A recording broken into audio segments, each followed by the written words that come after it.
Friends, आज हम जानेंगे पेमेंट टर्म्स के बारे में।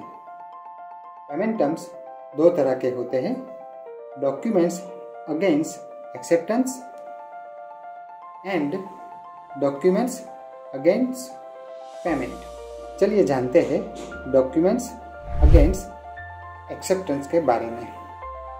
डॉक्यूमेंट्स अगेंस्ट एक्सेप्टेंस एक पेमेंट टर्म्स है जो इंटरनेशनल ट्रेड ट्रांजैक्शन में यूज होता है, जहां पर एक्सपोर्टर और इंपोर्टर अलग अलग कंट्री से बिलोंग करते हैं। डॉक्यूमेंट्स अगेंस्ट एक्सेप्टेंस को शॉर्ट में डीए भी कहा जाता है।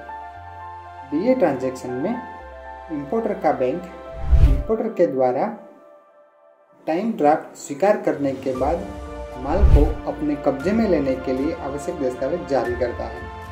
टाइम ड्राफ्ट एक लीगल कॉन्ट्रैक्ट है जिसके तहत इंपोर्टर को एक्सपोर्टर को स्पेसिफाइड फ्यूचर डेट पर माल के लिए पेमेंट करना होता है। इंपोर्टर के पास आमतौर पर ड्राफ्ट एक्सेप्ट करने और एग्रीड अमाउंट पे करने के लिए 30, 60 या 90 डेज होते हैं।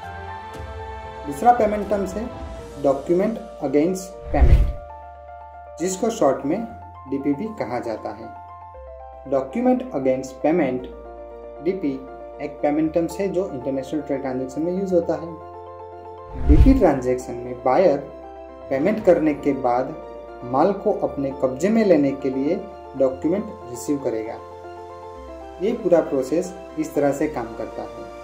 पहला, एक्सपोर्टर इंपोर्टर को माल भेजता है और अपने बैंक को संबंधित डॉक्यूमेंट्स देता है, जिसमें bill of exchange, bill of lading, commercial invoice, packing list and import manifest होता है। बैंक वो डॉक्यूमेंट्स इंपोर्टर की बैंक को फॉरवर्ड करता है, जिसे कलेक्टिंग बैंक कहा जाता है। कलेक्टिंग बैंक डॉक्यूमेंट को इंपोर्टर को पेमेंट करने के लिए देगा। इंपोर्टर डॉक्यूमेंट्स प्राप्त करने और माल को अपने कब्जे में लेने के लिए बैंक को पेमेंट करेगा। डीपी लेन देन इंपोर्टर और एक्सपोर्टर दोनों को विश्वास दिलाने में मदद कर सकता है।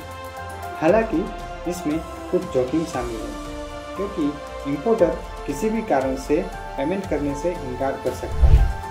अगर ऐसा होता है तो एक्सपोर्टर माल को वापस ले सकता है और उसे फिर से बेच सकता है।